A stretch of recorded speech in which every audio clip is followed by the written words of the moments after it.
Ifittiin biqilchin shanyii haasidummaa haramii goggoysii xaaritee qoma akkanaa jiraattu jiruu filatamaa kan irraa gammadu irra hedduu nama jaalala rabbiitiif tan malaayikaaf nama raahaadhaan jiraattaa jiruu gandalamaa baay'ilama rabbiitiin xaaliqul basharii imaana nuu guute sabriin nu jaarii muumintoota rabbiin qur'aanaan dubbatuun warra nafsiyyaa isaanii harkatti galfatuun ijaabara meeqaa waliif irra qotuun kan arraba isaanii namarraa tiifatuun badii namaa dhiisee tanfiitii rakkatu ilmi namaa yoo isatti gubatu namni namaa beekee kan namaarra kutu inuu nama saniif kan hojjetu gaarii imaana nuu guute sabriin nu jaarii yaa nama islaamaa yaa kan namaa yaadu yaa kan ilma namaa fayyaduu barbaadu ergamaan rabbii kan waahidu samadu irra caalaan namaa jechuudhaan siraadu yaa kan toltuu yaadu ollaaf ollaa jettu nama alii ollaan isarraa gammadu dhagaa adda cabee kan wali qadaadu rabbiin sumaaf tahee waahidu samadu ati namaaf yaadi fiifaa yaadu khayrii imaana nuu guute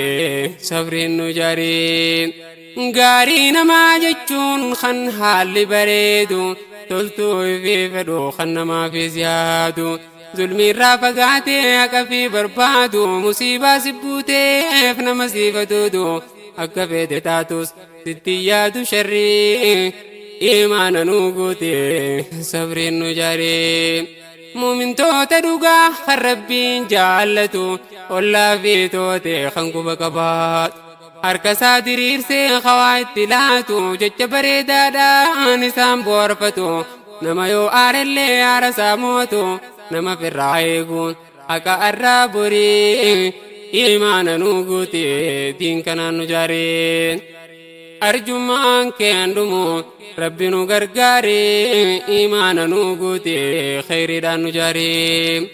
namni ollaan isaa gaariidhaan dubbatu kan ibaadaa rabbii toohida qabaatu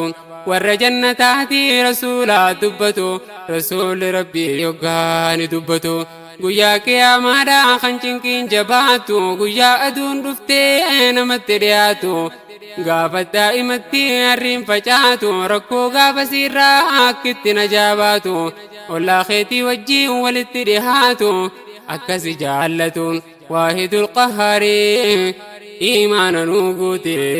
sabriin nu jaarii rasuulli rabbii yoggaani dubbatu jannata keessatti namni nadhihaatu namni qubsumti isaa ollaa kiyya taatu namni teessumti isaa tiyya cinaa taatu nama haala gaariin jireenya jiraatu nama ollaa isaatiif amalli isaa gaarii imaana nuu guute sabriin nu jaarii gaafa qiyaamaadhaa kan cinqiin jabaattu namni akka aananarraa fagaatu namni teessumti isaa tiyyarraa adda baatu namni qubsumti isaa sodaanatti taatu nama osoo jiruu haalli isaa hammaatu nama ollaan isaa isarraa waywaatu nama jireenya isaa zulmiidhaan jiraatu nama ollaa wajjiin yoggayyuu girgiree imaana nuu guute sabriin nu jaarii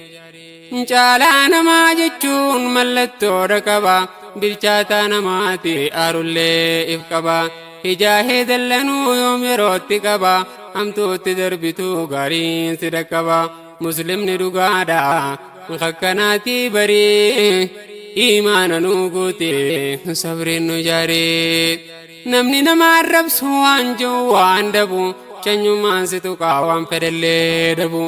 taa'ee itti yaadaa hojii biraan qabu maaliin arrabsaa olii gadi qabu akkanaa akkasii bifa gaariin qabu haasawa eegallaanifuu quban qabu hanga khayrii qabu rabbi biraa dhabu akkanaan khasaara waan carraaqa khayrii imaana nuu guute sabriin nu jaarii boolla namaa qottee gadin fageeysini obboleeysa keetiif ableen qaratini haada sharrii footee namaan hidhini haasidummaadhaaf hirriiban dhabini ifii hiraaramtee naman hiraarsini taa'ee abboleessa hin hojjetin sharrii imaana nu guute sabriin nu jaaree waan facaafate abbaan ni murata haada namaa footu ifeefitti duuta osoo lubbuun jirtu jazaasaa harkata karaan kun hamaadha kottu irraa gorii imaana nu guute sabriin nu jaaree